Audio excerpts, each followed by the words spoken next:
Hi and hello creators, welcome back to Unitech Telugu. ఈ వీడియోలో మనం దేని గురించి చూడబోతున్నామంటే ఎర్న్ ఆన్ యూట్యూబ్లో your channel remains ineligible for monetisation అని వచ్చింది. సో మానిటైజేషన్ అని రిజెక్ట్ చేశారు. రీజన్ వచ్చేసి రెప్యుటేటివ్ కంటెంట్. సో ఆపిల్ అనేది రిజెక్ట్ చేశారు. సో రీఅప్లై డేట్కి వచ్చింది. రీఅప్లై డేట్కి వచ్చిన తర్వాత మీకు రీఅప్లై ఆప్షన్ ఎనేబుల్ అవ్వకపోతే వెయిట్ చేయండి, ఎనేబుల్ అవుతుంది. తర్వాత మీరు రీఅప్లై చేయండి. ఇప్పుడు నేను రీఅప్లై క్లిక్ చేశాను. వచ్చిన వెంటనే మీరు రీఅప్లై చేయకండి, ఎందుకంటే మళ్ళీ రిజెక్ట్ అవుతూనే ఉంటుంది. ఒకటికి 2 సార్లు ఛానల్లో ఉన్న అన్ని ఇష్యూస్ అన్నీ సాల్వ్ చేసి చెక్ చేసిన తర్వాతే మీరు రీఅప్లై అనేది చేసుకోవాలి.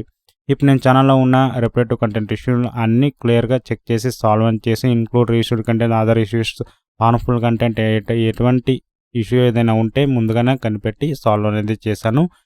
Maximum images, music, songs maximum avoid అనేది చేసుకోండి. ఇన్ కేస్ మీ వల్ల సాల్వ్ చేయడం కుదరకపోతే నా వాట్సాప్ నెంబర్ డిస్క్రిప్షన్లో ఉంది, అబౌట్ సెక్షన్లో ఉంది, ఛానల్ బ్యానర్లో ఉంది.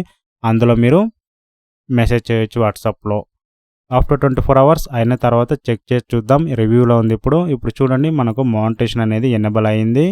24-48 అవర్స్, సమ్ టైం వచ్చేసి 2 రోజులు 3 రోజుల దాకా టైం అనేది పడుతుంది రివ్యూకి. కొన్నిసార్లు 1 వారం దాకా టైం అనేది పడుతుంది. వెయిట్ చేయండి. రివ్యూ కంప్లీట్ అయిన తర్వాత మీకు అన్ని ఫీచర్స్ ఎనేబుల్ అవుతుంది. మీరు ఎనేబుల్ అనేది చేసుకోవచ్చు. ఇప్పుడు చూస్తారు కదా, సో మానిటైజేషన్ ఎనేబుల్ అనేది చేసాం. ఇలాంటి మరిన్ని వీడియోస్ కావాలనుకుంటే ఛానల్ సబ్స్క్రైబ్ చేసుకోండి, పక్కన ఉన్న బెల్ ఐకాన్ యాక్టివేట్ చేసుకోండి, అందరికీ షేర్ చేయండి. Thanks for watching. Have a nice day guys.